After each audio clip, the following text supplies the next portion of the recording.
Okay, so with this model being prepared right now, let us see if we can analyze and get a bearing of how our results are. Okay, so currently I have just analyzed for the average flows in the network, and let us take a look at the pressures and the velocities in the network. So for velocities, I'll be clicking on the pipe and adding here a new annotation for velocity. Okay, we'll add the velocity just below the pipeline.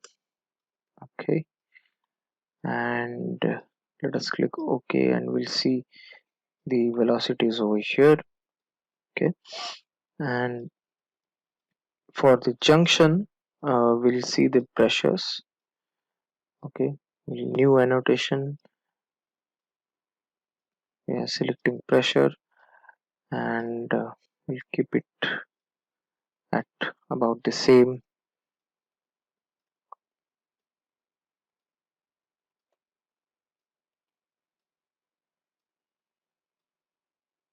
Okay, so let me just adjust the label a little bit over here first, so that, yeah.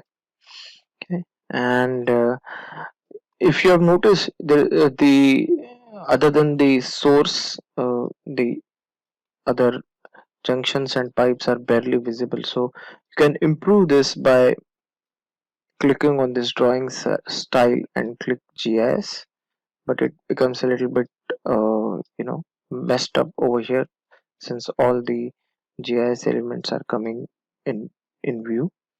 But we can fix that by reducing the size of the actual element.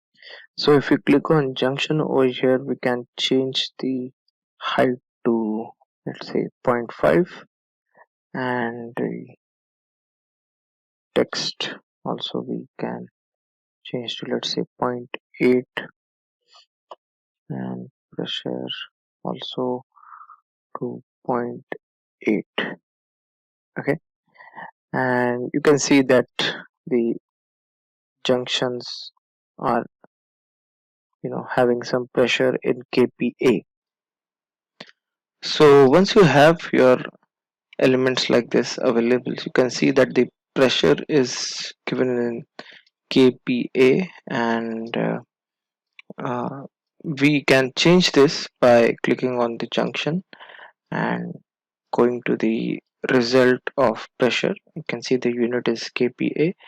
Can right click and units and formatting and change the unit to meter H2O, which is much more understandable, and click OK. So you can see here 31 is what it is showing over here. You can right click again and change the display precision to 1, so that it will show up to the first decimal place. So 31.3 is the pressure over here, and you can see overall there are uh, maybe 7.3, 11.1, 11.4 pressure. These pressures are acceptable. 20.3, 29, 30, like we saw over here, 30.32 over here. These seem pretty high in this case. Let me just go back to cat style, so that viewing is a little bit easy. So yeah, 31.6, 30, and 35.4, 35.9, these are very high pressures. So but you can see that the flow through these pipes is also pretty low in this case. Okay, so uh, we we are actually checking right now for the average day condition, but let us check for the peak flow condition. So I am assuming a peak factor of 3 in this case, and the one way to apply that peak factor is to go to the calculation options over here, base calculation options, and that are popped up over here, and we can change the demand adjustment to first change this from none to active, and active. In the active demand adjustment, click on the scope. So the scope is the entire network, okay, all the elements, and we'll be multiplying all the base demands by a factor of 3. So we are multiplying the average demands by a factor of 3, and we'll click OK.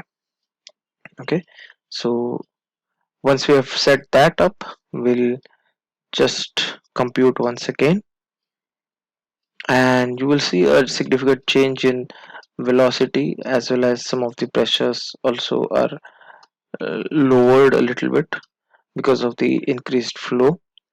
Okay, but some of the endpoints are still having some high pressures in this case. So 27.9 meters of H2O, and velocity is still quite low in this case. Okay, you can also check it out over here, 22, and velocity is also lower in this case. So the question over here is that how can you manage, high pressures, low pressures in your system, and what are the different ways that you can improve those conditions, or in case of low pressures, but how can you improve low pressures, and how can you reduce high pressures? So obviously for high pressures you would need to either reduce the uh, using a pressure reducing valve, or having some upstream conditions which can reduce your HGL. And for low pressures, you can increase the pressures by either looping in, creating loops in your system. So we have a few loops over here, you can see it over here in this region as well. Or you can increase the pipe diameter. Okay, if you are having very low pressures in certain areas, if possible, try and increase the pipe diameter to have more flow in the pipe. Or you can increase your upstream HGL. So in this case, our source is located at a higher elevation, so this should be 610. Okay, uh, but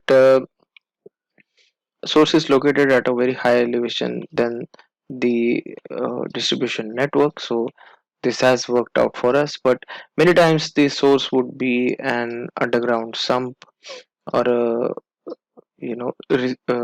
underground reservoir through which you might want to pump the water towards your network. So in those cases, you will have to keep a close watch on the upstream HGL, and see if it is sufficient enough so that the downstream junctions are having adequate pressure.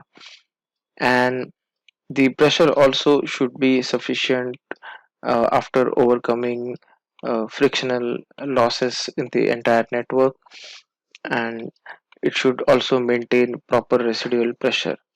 So in this case, if you can see, we have a very low pressure of minus zero point 0.5, or 3.3, 3.9 over here in these cases. And let us take a look at what is the elevation of this junction in the first place. So this is 596, this is 610. So uh, pretty pretty much, so the 10-meter difference approximately is there in this case. But you can see that the pressures are very low in this case. This is also having a very low pressure.